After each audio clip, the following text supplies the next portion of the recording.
জন্মাষ্টমীর দিনে বাড়িতে বানিয়ে ফেলুন একদম দোকানের মতো ফুলকো ফুলকো মালপোয়া।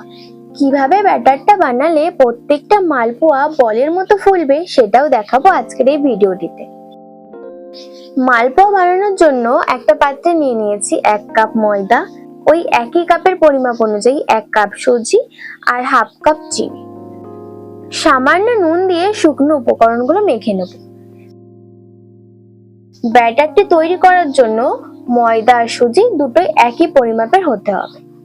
এবার দেব দুধ, ওই একই কাপের পরিমাপ অনুযায়ী নিয়ে নিয়েছি 2 কাপ দুধ। প্রথমে হাফ কাপ দুধ দিয়ে একটু মেখে নেব,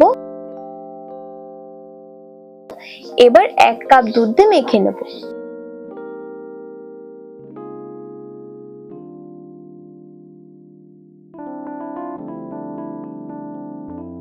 এবার বাকি হাফ কাপ দুধ দিয়ে মেখে নেব। একসাথে দুধটা না দিয়ে যদি এরকম ভাবে মাখানো হয় তাহলে ব্যাটারটি খুব স্মুথ হয়।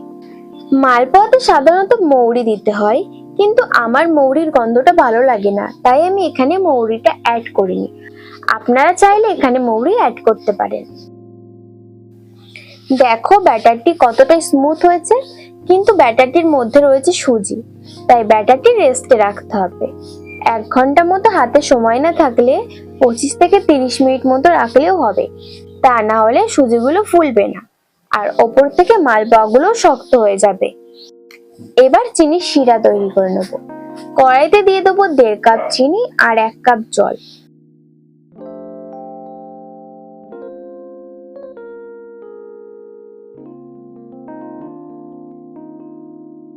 যখন দেখবে চিনির রসটা অনেকটাই কমে গেছে, তখন একটু রসটা দেখে নেবে।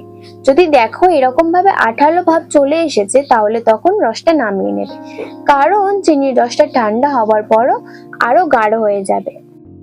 1 ঘন্টা পর ব্যাটারটি আর একবার একটু মিক্স করে নেব। দেখো ব্যাটারটি না খুব গাঢ় না খুব পাতলা। তেলটা হালকা গরম হয়ে আসলে হাতার সাহায্যে ব্যাটারটি দিয়ে দেবো। এবার 10 থেকে 12 সেকেন্ড অপেক্ষা করুন, দেখবেন মালপোয়াটা তেলের ওপর ভেসে উঠেছে। তখন তেলটা এরকম ভাবে ওপরের দিকে দিতে থাকবেন, দেখবেন আস্তে আস্তে মালপোয়াটা বলের মতো ফুলে উঠবে। এই পুরো প্রসেসে গ্যাসের ফ্লেমটা কিন্তু স্লো টু মিডিয়ামে রাখতে হবে।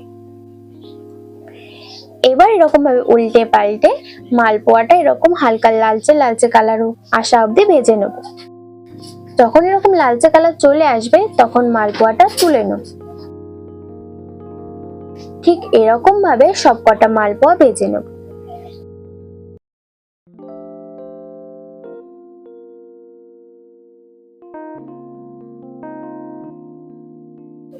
এবার মালপোয়াগুলো চিনির রসের মধ্যে দিয়ে দেব।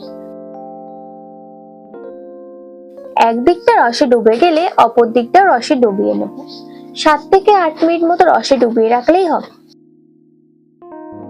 রসে ভালোভাবে ডুবে গেলে একটা পাত্রে তুলে নেব।